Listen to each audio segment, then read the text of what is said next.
the outstanding Chicago. Man, it's real talk with your main Chip Washington. When it comes to information, the man got an arsenal. Bring you up to speed with what you need. He's the local and nationwide news feed. Let's talk about it. Dialect to do something about it. Chip got the flow wide open if you got questions about it. Man, it's the show that brings you to your raw. To solve all problems, it starts with real talk. Real talk. It's real talk. It's real talk.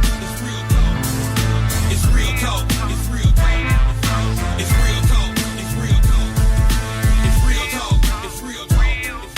It's real talk. It's real talk. It's real talk. It's real talk. It's real talk. It's real talk. Yeah. Welcome to Real Talk with your host, Chip Washington. It's real talk. It's real talk. It's real talk.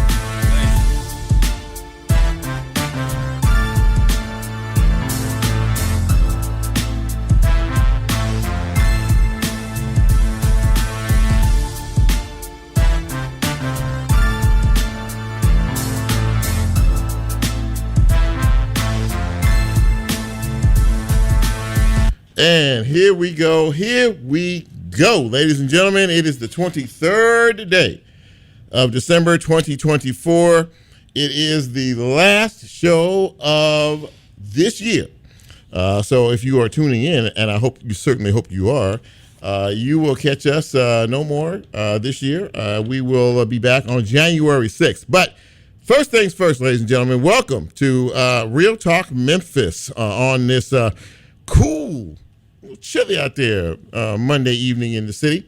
Chip with you. Good to see you. Good to have you along for the ride with us one final time before we take our little Christmas break. I told Bren before this thing started, I said, it seems like, I promise you, it seems like just yesterday that we were doing the beginning of the year. Time has gone by so quickly, as I think all of us would agree. But it's great to have you on the broadcast tonight. If you are joining us, I hope that, of course, you will. And because I think we have a pretty good show for you tonight. We're going to wrap up the year in pretty good shape. And we always like to do that. You can find us in a variety of ways, ladies and gentlemen. Of course, we're on 91.7 on your FM dial. That would be WYXR. You can find us there. You can also catch us on the WYXR app. We are there as well as we are on TuneIn. You can put the Real Talk with me on in the search there. You should be able to pick us up nice and clear. We are also live streaming tonight on Facebook Live. And when the show posts in a couple of days, you will be able to find us on YouTube. And, of course, as we are a podcast, you can pick us up wherever you get your podcast, Spotify, iHeart, wherever, whoever, however. You can find us there. So there you go. Plenty of ways to find this fine piece of radio broadcasting, and of course, I truly appreciate that. We do have a good show for you tonight. We're going to wrap up the year, and we're going to talk about, right at the top, we're going to talk about a very controversial issue. I think probably, unless you've been under a rock for the past week, all of us saw the Memphis and Shelby County School Board meeting last Tuesday evening.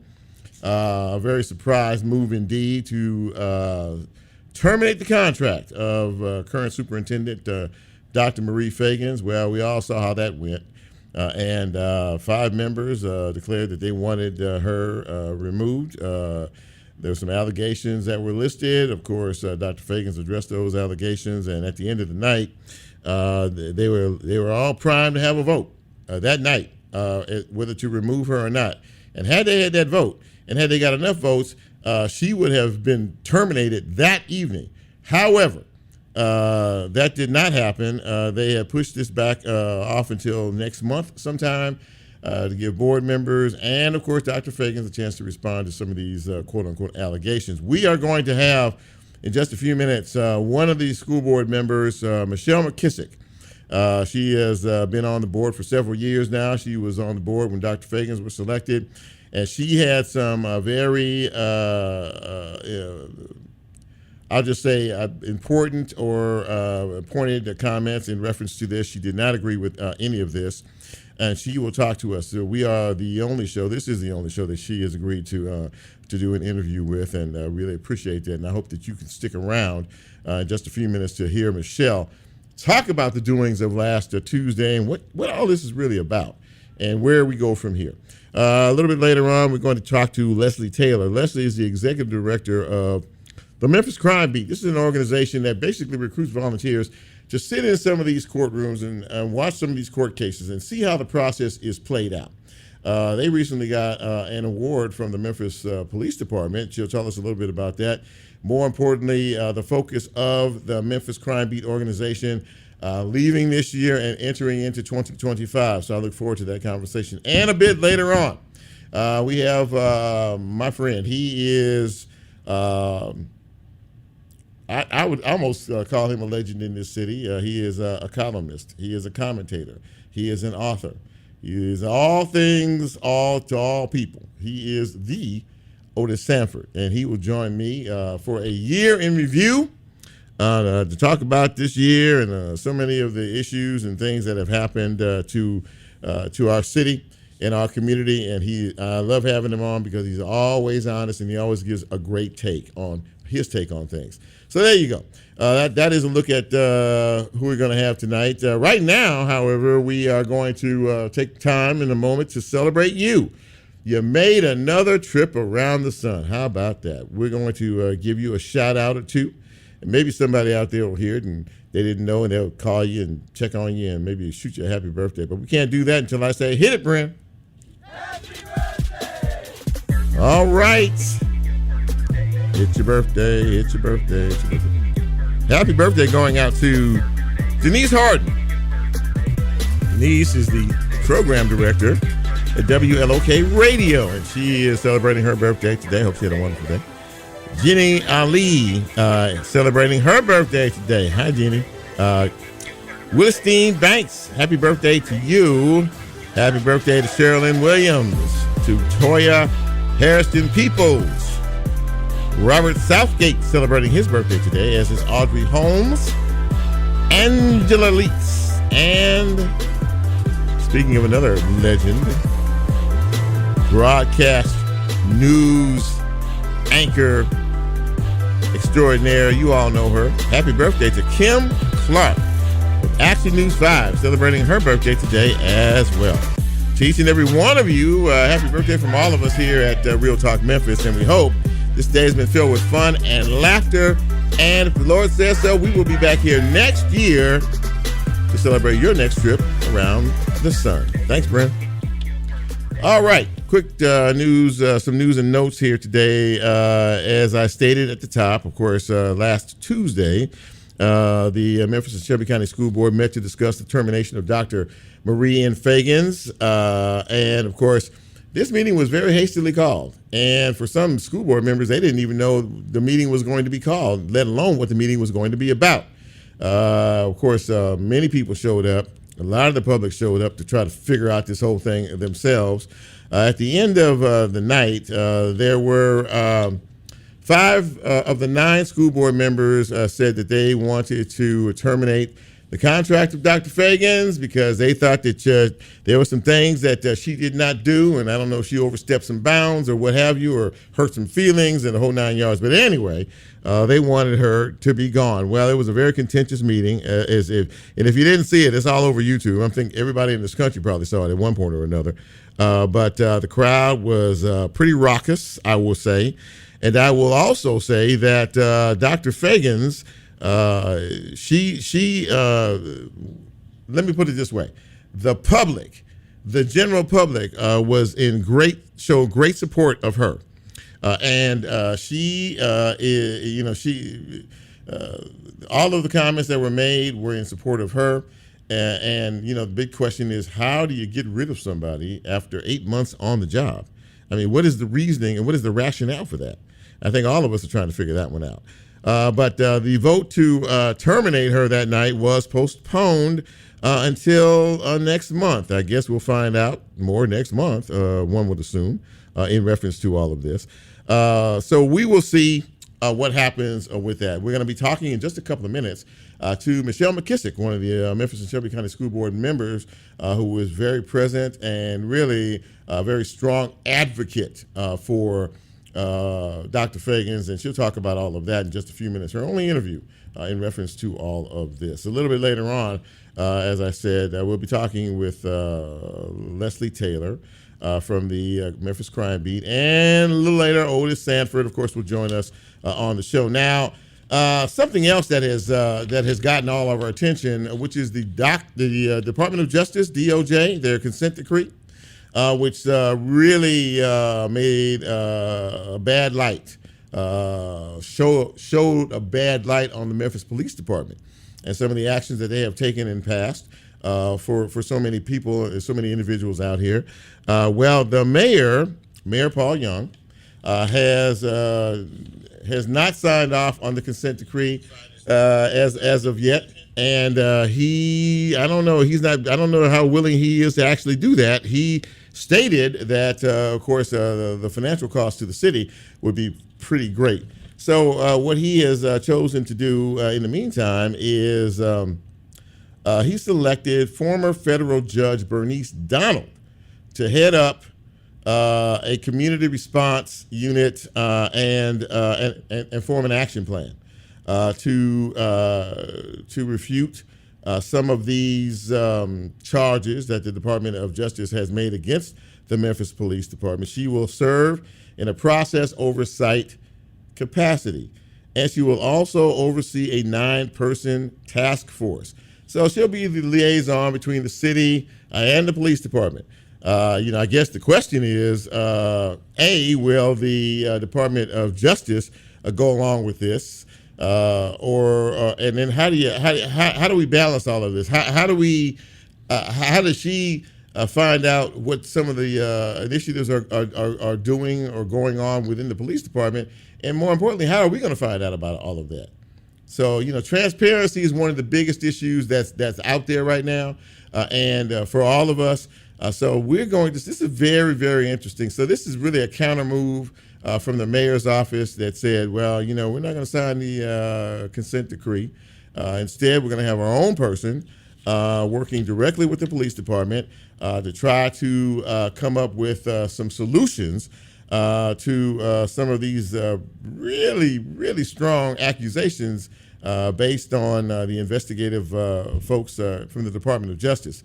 We'll see how all this plays out. The question is, will the city of Memphis sign this consent decree? One thing to take note of, the Department of Justice does have in their back pocket, they could file suit against the city if the city does not comply with this in terms of signing it and letting the Justice Department help them in this investigation. Many of you have probably seen some petitions and things online to talk about all of this. Sign a petition, and if you want to get involved in it, the DOJ is having some of these meetings, a community meeting. They had one at the Civil Rights Museum last week. So again, it's up to you, Memphis. It's up to you what happens in our future. That is a quick look at news and notes. And before I close the news and notes, Miss Gurley's Soul Food is closing after 40 years. 40 years of great soul food, and I was just heartbroken when I saw that. Down there on Thomas Street down there, and Chelsea, I believe it is. But they were Leeches before that. Y'all remember that? The ones you've been around here, you grew up in this town. You know. But anyway, they've closed their doors for good. And boy, I tell you, it just kind of broke my heart. But in any event, we're going to take a break. And when we come back, we're going to get into the broadcast here. I'm glad that you decided to follow us and take this ride. This is the last show of 2024. I'm Chip. You know who you are. We'll take a quick break, and we'll be right back.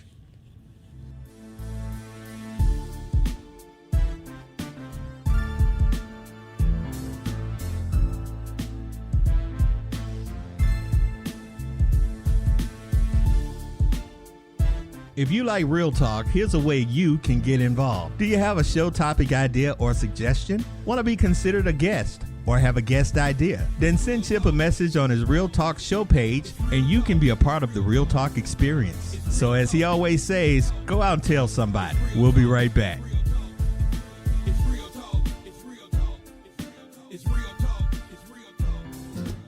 Programming on WYXR is brought to you by a grant from Arts Memphis, who has invested $94 million into our local arts community to teach, uplift, unite, and engage Memphians of all ages and zip codes. Want to reach a passionate audience who loves Memphis's arts and music scene? Sponsor WYXR and connect your brand with the city's creative community. More information at wyxr.org/sponsorship. Programming for WYXR is brought to you by a grant from the Hyde Family Foundation, who is committed to creating a better future for the city of Memphis by supporting initiatives that enrich our city's cultural landscape. Community Alliance for the Homeless will be conducting the annual Unsheltered Point-in-Time Count on January 22nd, 2025. This count collects data surrounding unsheltered homelessness in our community on a single night in January and is required by HUD to secure community funding. To learn more about how to volunteer or share known locations, visit cafth.org.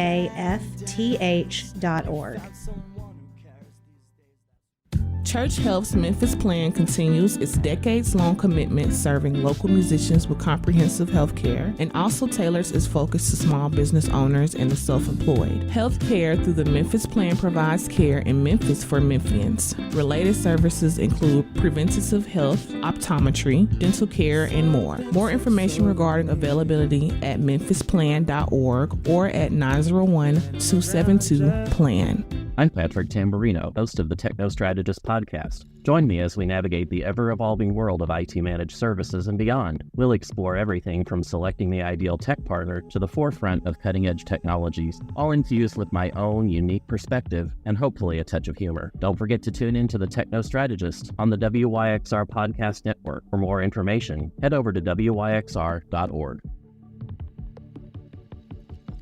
Did you know when you purchase a specialty arts license plate, you're supporting the Tennessee Arts Commission and organizations like WYXR? It's easy. Just take your old plate to your county clerk and swap it out, or choose the arts plate when it's time for renewal. Show your love for WYXR and other Tennessee arts organizations by visiting tnspecialtyplates.org. I'm DJ Alpha Whiskey, host of Flight Risk, and you're listening to WYXR 91.7 FM. As a nonprofit community radio station, we rely on the generosity of donors like you to keep your favorite programming on the airwaves. Become a contributing listener today at wyxr.org/donate. Support for WYXR, including the 2024 Raised by Sound Festival, comes from Sims Murphy, leaders in brain and spine care, whose mission is to deliver the best care for people suffering from spine and brain conditions while advancing the field of neuroscience. More information at sims-murphy.com. Support for WYXR comes from the Halloran Center for Performing Arts and Education, setting the stage for everyone. The Halloran Center, next door to the Orpheum, invites you to be in the center of it all through live entertainment, arts education, community programs, and event spaces all year round. More information at orpheum-memphis.com. Support for WYXR comes from Freedom Prep Academy, celebrating 15 years of academic excellence, preparing all students in grades pre-K through 12 to excel in college and in life. With 5 schools in Westwood and Whitehaven, Freedom Prep is now enrolling for the 2025-26 school year. More information on enrollment at freedomprep.org or 901-498-1849.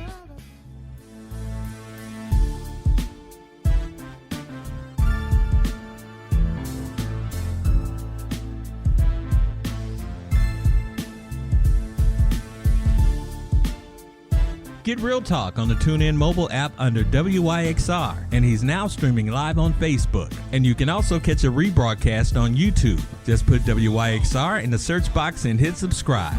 Now back to more Real Talk with Chip Washington.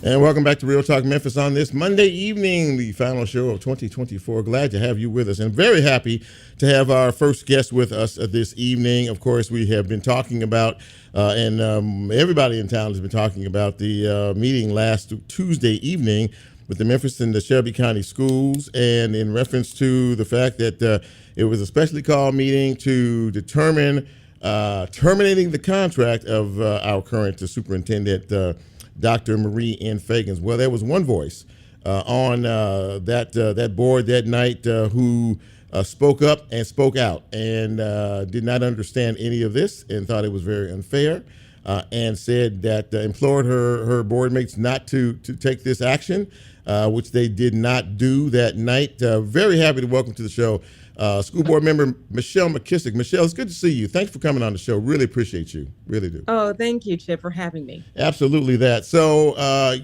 nothing, I know that been nothing but this on everybody's mind since since the meeting that happened last Tuesday evening.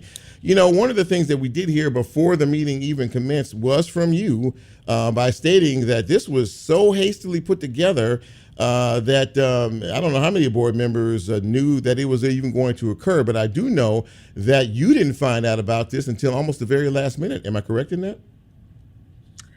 That's pretty accurate. It was something that caught me off guard, and I didn't know how to communicate with my board members and do it certainly within all the confines of the various policies and laws that we have to adhere to beyond putting a post on social media, which is something that I rarely do in that regard regarding MSCS like that. And so, but I knew that it was very serious, and I wanted to make sure that I tried to reach out to them in some capacity.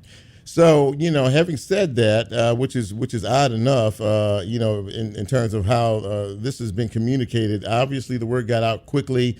The general public showed up that night, and boy, did they show up. And they were very loud, and they were very determined to let school board members know that they did not approve this. They did not think that this was right or fair. Some of the allegations that were levied by some of your board members, many people did not think that it rose to the level of someone being terminated or terminating a contract.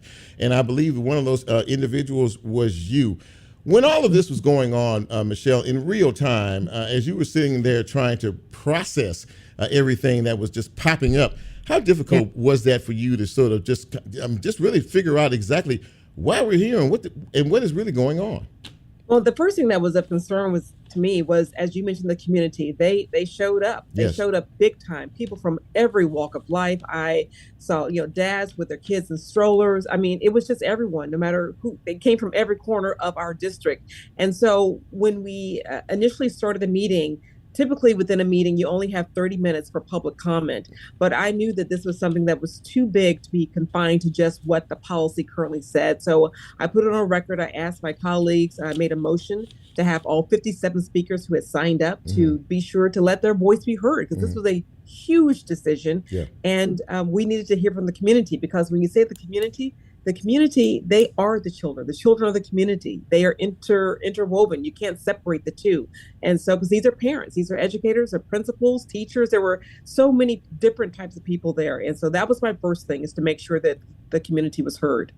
Yeah, and of course, again, we did hear from all of the individuals. They were there. You said they were there. They were loud. They were strong, and they were very vocal in their support of Dr. Fagans. And during this whole process, and at least at one point in time, we had not heard from Dr. Fagans, and then she was finally allowed to make a statement as well. And what really stunned me was, once again, she did not find out. So she said, "I didn't find out about this until watching the news on television, that we were going to have a meeting about me tonight."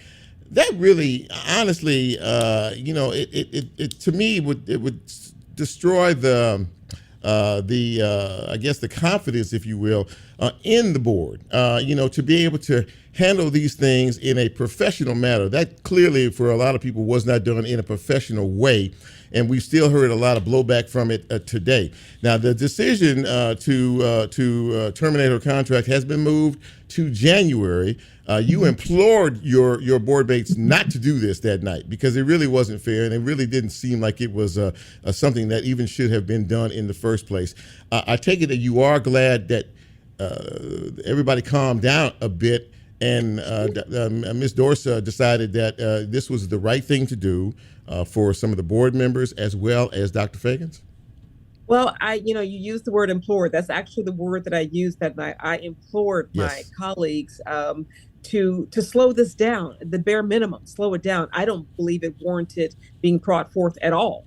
But in the short term, it just seemed too much to try to levy allegations and to not have any sort of hearing, to not investigate the accusations that were out there, and then to not only to terminate the contract, but then to go ahead and put interim in place all within the same night. Right. And that really disturbed me. We love to talk about transparency, and if I'm a board member and I was unaware of all of this, that this was going to take place and happen so rapidly, I'm sure the superintendent was her head was spinning about all of this. And it just seemed like if we're going to do transparency, then let's really do it. And at the bare minimum, just have some time to let it breathe a little bit, to let her gather her information so she can respond back to the allegations that were put forth with her. And then for us as board members, and just anytime you have something of this magnitude, you really, just as thoughtful as we were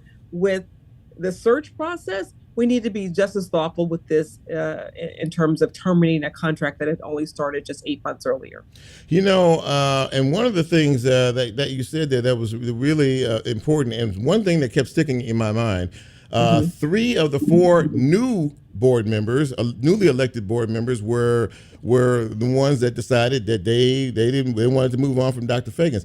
They've only been on the board for 3 months. How does someone, and again, this is just kind of one of those questions, how does someone who has barely got their feet wet in learning, because there's a lot to learn in reference to what you do, believe that, in such a short period of time, come to such a dramatic and drastic conclusion about the superintendent when they've barely had enough time to be a part of the process, and they weren't even a part of the process of bringing her in the first place? I think almost the answer is kind of in your question right there, Chip, just in terms of the newness of it all and not having been a part of the process of what led us to this point to finally get a permanent superintendent that was supported by the entire body previously. But anytime you get even just one new board member, it's a new board. And this time we had 4 new board members, and 3 of the 4 for various reasons, and I don't want to discount their concerns, but I believe that there certainly was a way to go about this without being as draconian as terminating the contract. And I just wanted them to just understand that there's a lot that went into this, and there's a lot that could be done much short of terminating this contract with the superintendent. And I was concerned that they have not had their formal training yet that's mandated by the state. I had to do it. Any new board member, you have to go through this training. And we are required by law to have ongoing training each and every year. But that very first one, I know that it was profound for me and what I learned in that, 2-day retreat that you have up in Nashville. Many people, Michelle, were talking about the fact that Representative Mark White, and we've had that conversation before about his plans at one time to actually add 6 new members to the board, not have them elected, but adding 6 new members to the board. And it seemed clear at the time that he was very dissatisfied with the process of selecting a new superintendent. But I think many people are starting to understand that this is not a good thing. I'm sure that he wanted answers like everybody else did. But I think there's an ulterior motive, and I don't think I'm speaking out of turn when I say that the state has made incursions into our school board before, thinking that things aren't being handled in a proper way. How do we, as someone who's been on the board for 6 years, right, for you, right, at least 6 years? 6 years. How does the board, how do we get the confidence back?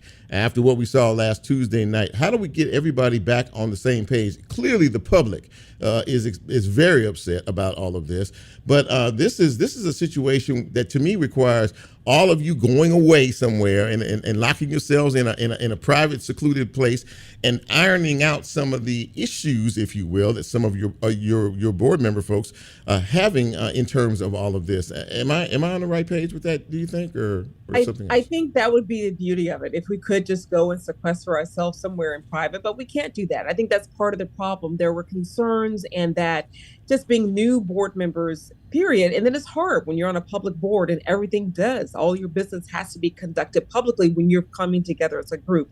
And, you don't want to have public spats, so to speak. You don't want to get into that. You want to just focus on the business of doing the work of the district. Sure. and caring for children.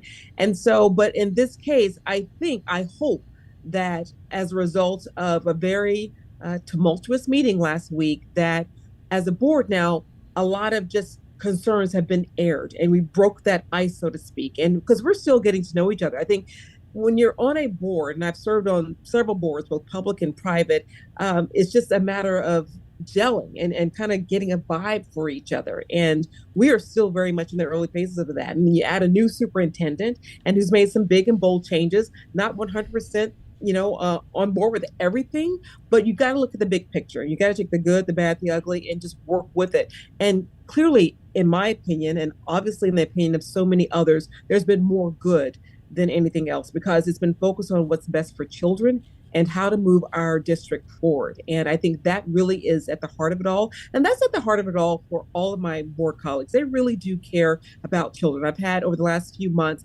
gotten a chance to get to know them a little bit better and know their story and why they ran for a school board. Mm-hmm. And so I truly believe that their heart is in the right place. Their hearts are in the right place. And certainly the superintendent cares deeply. She is out in the community 24/7. And so we just have to figure out how we can pull this all together. I think there is room and opportunity to change the trajectory that we were on last week. And I think even as recently as our second special call meeting we had last week on this past Thursday, the tone of it was very different. It was very just much more open and listening and trying to say, well, I hear you. Let's talk about this. And so it felt different, at least to me. Yeah. And I think that is a good springboard for how we move forward. Absolutely that. Well, listen, I really appreciate you. Just to tell folks, I reached out to Michelle. She and I have known each other for a very long time, and asked her if she would be willing to talk about what happened on Tuesday. I think everybody wanted to take a breath after that, but Michelle was very kind enough to say, well, Chip, for you, I'll come on and talk about it. It is important, and listen, you were the one that most people, I'm pretty much everybody, said that that there had to be an adult in the room that night on the board, and that you displayed that. But listen, we wish you the best. Of course, this is there's a big decision in January now. You guys have pushed this to January, so we'll see what happens with that. But in the meantime, I just want to say a sincere thank you for coming on the show tonight. I want to wish you and your family, I know all your folks are home, and you have a wonderful Christmas and a very happy New Year. And I'm sure we'll be talking in 2025 for sure. Absolutely, Chip. Thank you for inviting me. I want to make sure and shout out my other colleagues who were also on board with helping to make sure that we delayed this vote until we can get more information, have a hearing, all of that. So I just want to be sure and report them out. It wasn't just the Michelle show. Everyone had a hand in trying to at least I would say half the board had a hand in trying to make sure that we slowed this down a little bit. But I'll be happy to come back on anytime. For you, Chip, I'll be back at 25. Thank you, Michelle. God bless you. Take good care and enjoy some downtime. And we'll talk to you soon. Merry Christmas to you too. Take care. Michelle McKissack, ladies and gentlemen. There you go. That's the first hand right there. And that this is a person who was in the room and who was very honest about what she saw, what happened that night, and of course now we're looking to move forward. We're moving forward out of this year into a new year. So we're hoping that the conversation is better. And that folks will, use their common sensibilities to come to a decent resolution. We need to take a break. We're a little behind, but we'll do that. Take a quick break. When we come back, more of Real Talk Memphis. I'm Chip. We'll see you in just a couple of minutes.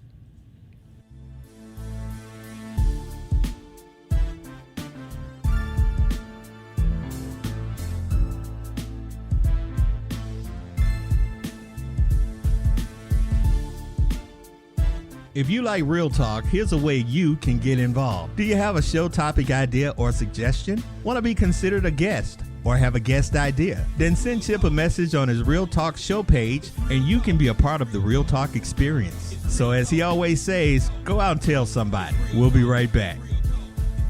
It's real talk. It's real talk. It's real talk. It's real talk. You're listening, but are you in the know? The WYXR weekly newsletter is the best source for keeping up with events at WYXR, whether they are happening on our airwaves, behind the scenes, or out in the community. Log on to newsletter.wyxr.org to sign up for our mailing list and keep yourself in the loop.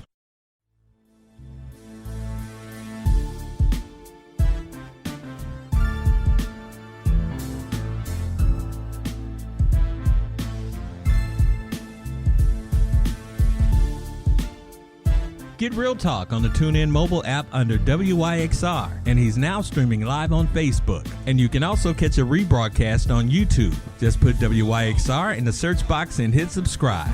Now back to more Real Talk with Chip Washington.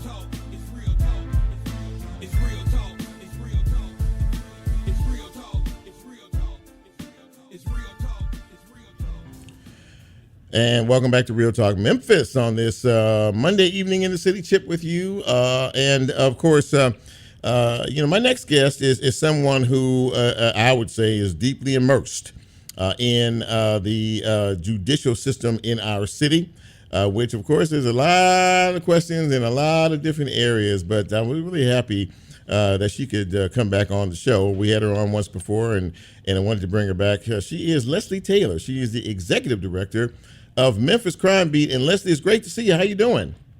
I'm great. Thank you so much for having me back. I'm excited to give you an update. Absolutely that. And before you do that, for folks who don't know what the Memphis Crime Beat is all about, kind of give us a rundown. Yeah, so Memphis Crime Beat is a volunteer organization dedicated to reducing crime in our city. As part of our work, we started a Court Watch program. We're getting ready to celebrate our 1-year anniversary of that on January 8th.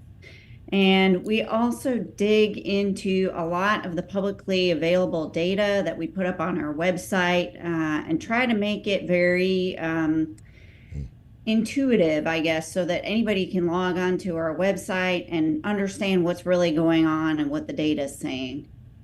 Well, very, very good. Now, I do know that recently you all were given a very special honor, recognition by the Memphis Police Department. Tell me a little bit about that. We sure were, and that was a huge honor.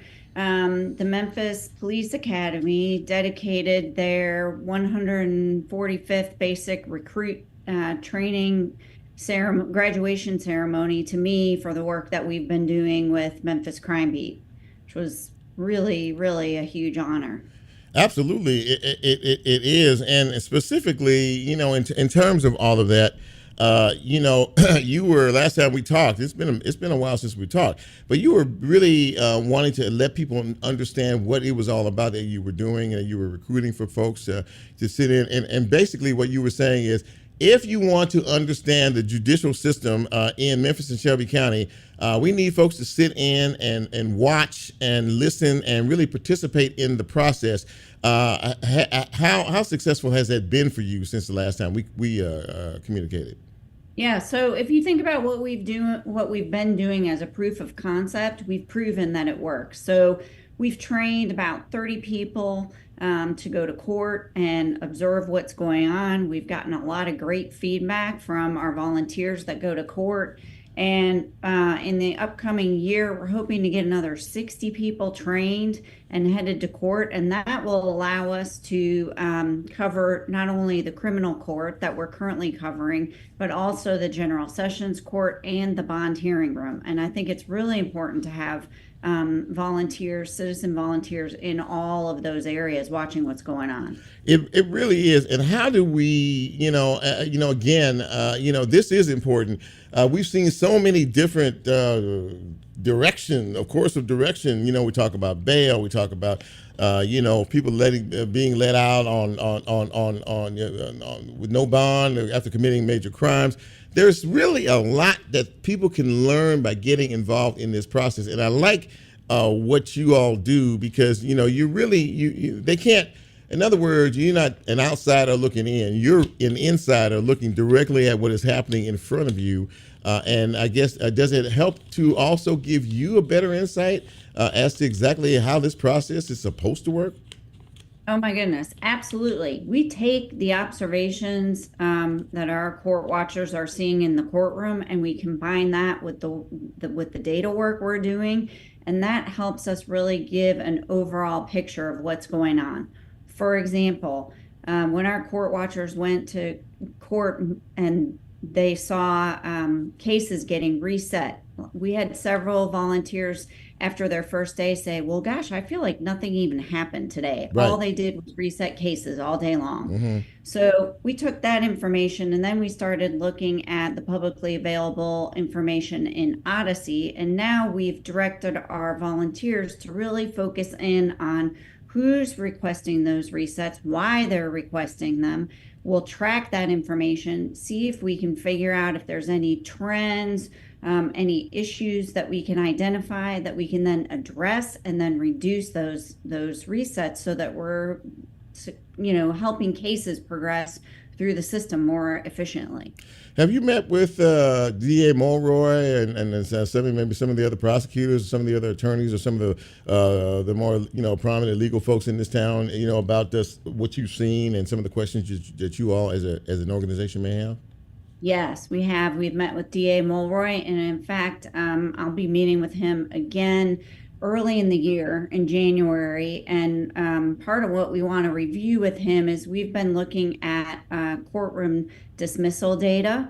Currently in Memphis, in Shelby County, they're dismissing about 65% of all the charges. On an annual basis. Yeah. Wow. And that compares with about 45% for the court system in Nashville. So we're well above what they're doing in Nashville. And we want to talk to the DA, again, not to point fingers and blame, but to understand and what can we do to improve on that dismissal rate. So yes, we do talk to him. And as you know, we talk with Police Chief Davis. Yes. Because we're hoping to see some improvements on the clearance rate for MPD. I know they're working hard on improving that clearance rate. And of course, that really affects the crime situation in Memphis. Well, let me just say this. We need folks like you. We need folks like you and your organization because for the everyday, for the average Memphian, we don't really we get on the news, we get the soundbite. We don't really get the detailed information that you all put together. And I'm really very, very proud of all of your efforts. And I know that 2025 is going to be a very big year as well. And you're always welcome on this show anytime. I am a big supporter of the Memphis Crime Beat and everything that you have done so far to try to bring awareness to us as citizens that, we need to be more aware and we need to be paying attention more. So, Leslie, congratulations to you, not only for the honor, but for all the work that you do. And I want to wish you and your family a very happy Merry Christmas and a Happy New Year. Thank you so much. And I just want to remind everybody, this is something anyone can do. You don't have to have specialized education or experience. You just go down to the court and you watch what's going on. Absolutely that. Leslie Taylor, ladies and gentlemen, Executive Director of the Memphis Crime Beat. Thank you, Leslie, and you be safe out there. We'll talk to you in 2025. Thank you. Happy holidays. Take care. Take care. Thank you so much. There you go, ladies and gentlemen. You don't need special training. If you want to know what's happening, get out there and be a part of it. And Leslie's organization will be more than happy to welcome you aboard and bring you in and fill you in on everything that's going on. Let's take one final break, and when we come back, we are going to talk to the man. He is Mr. Otis Sanford. This is Real Talk Memphis. I'm Chip. You know who you are. Right back.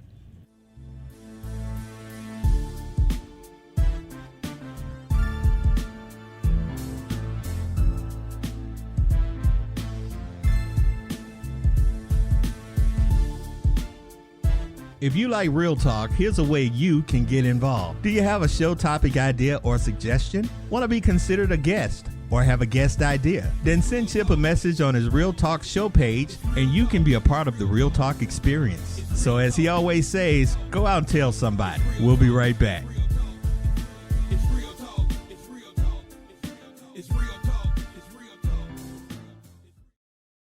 Support for WYXR comes from Feast and Graze, offering luxury grazy boxes, cheese and charcuterie platters, and tables for any occasion. Free delivery available within Shelby County. A new storefront with high P-Hour wellness at Poplar Plaza Shopping Center. More information at feastandgraze.com.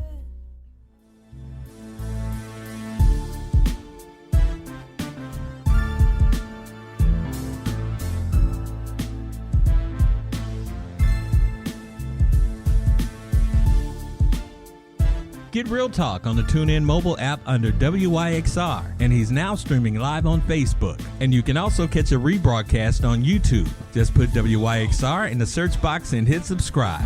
Now back to more Real Talk with Chip Washington.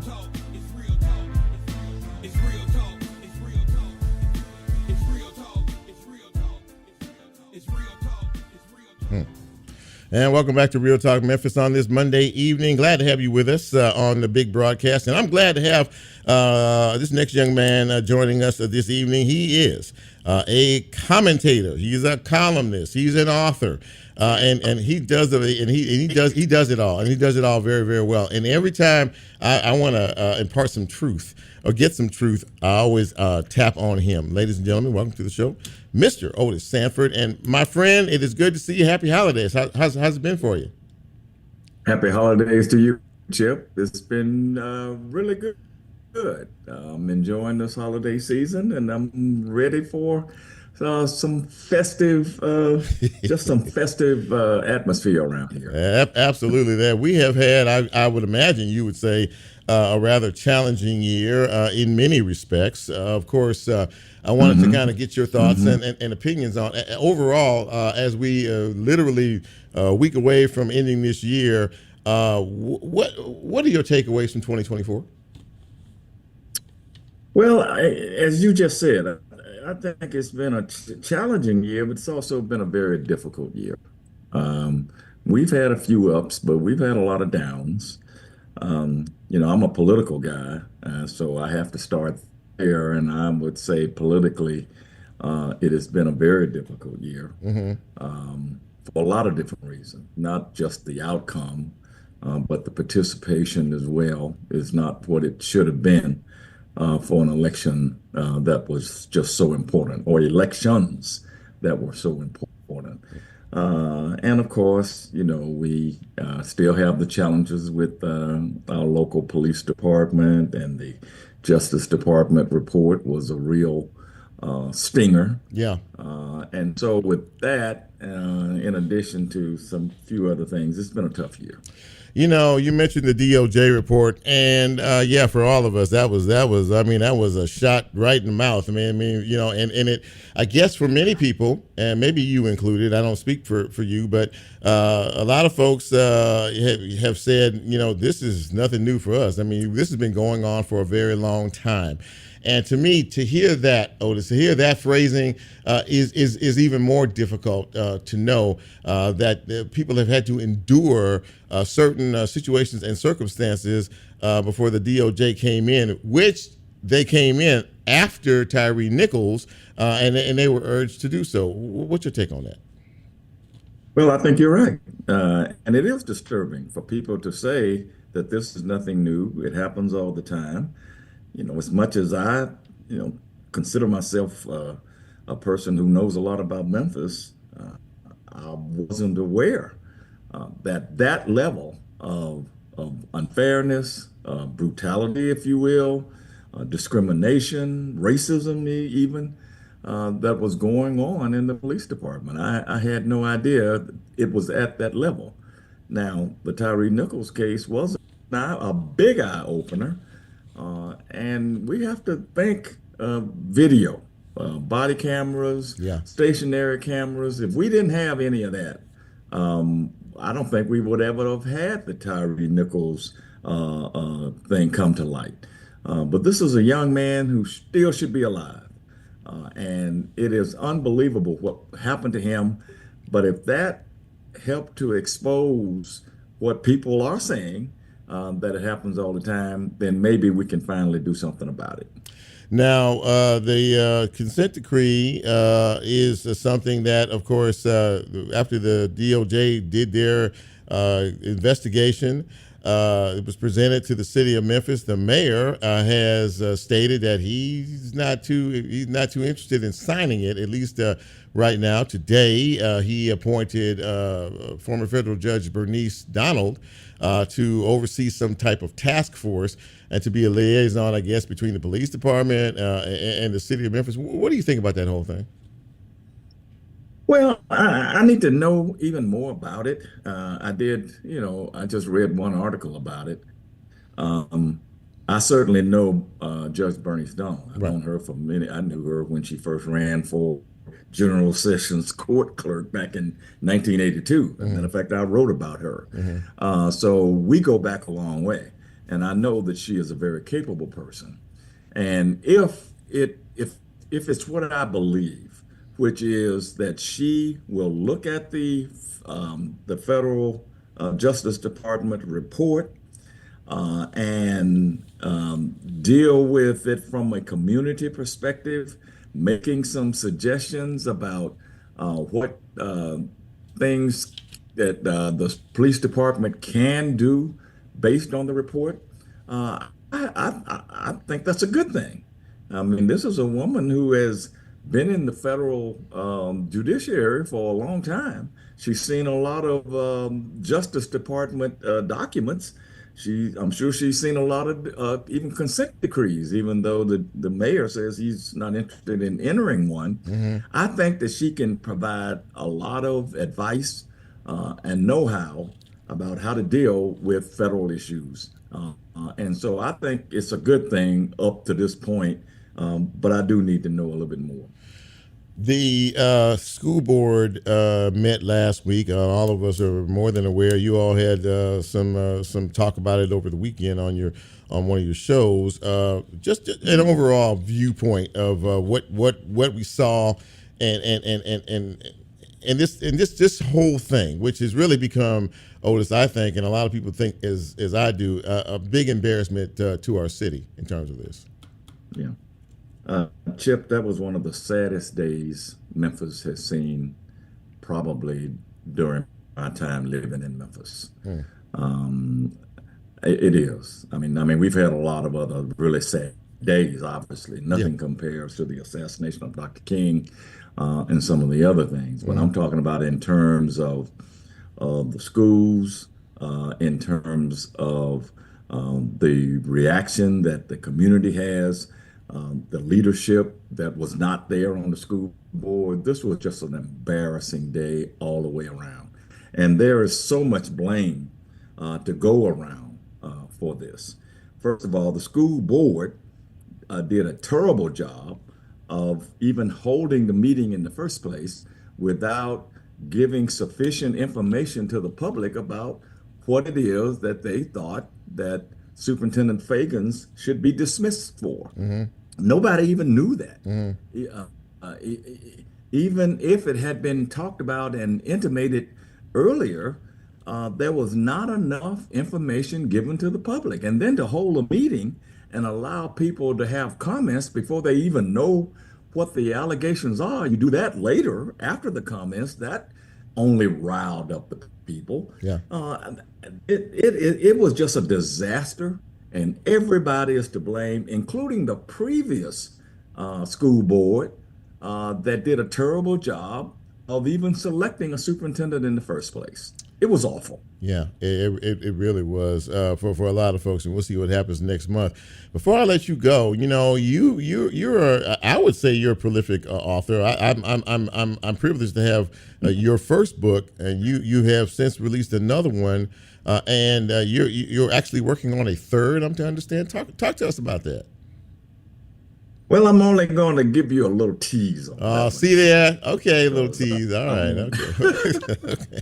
I want to whet the appetite here. All right. Yes, I am. As a matter of fact, I'm going to be stepping aside and taking a little bit of leave from some of the things that I've been doing, including the commentaries and even writing for the Daily Memphian. I'll be writing a lot less in 2025 because I am working on a book. It's actually a memoir. And it is a story. Yeah, it is a story about my life through the context of my family growing up in Mississippi in the 1950s and 60s at the height of the Civil Rights Movement. And despite all of that, having the opportunity to get into the journalism field and all the journeys that I've had through that, including some ups and some downs.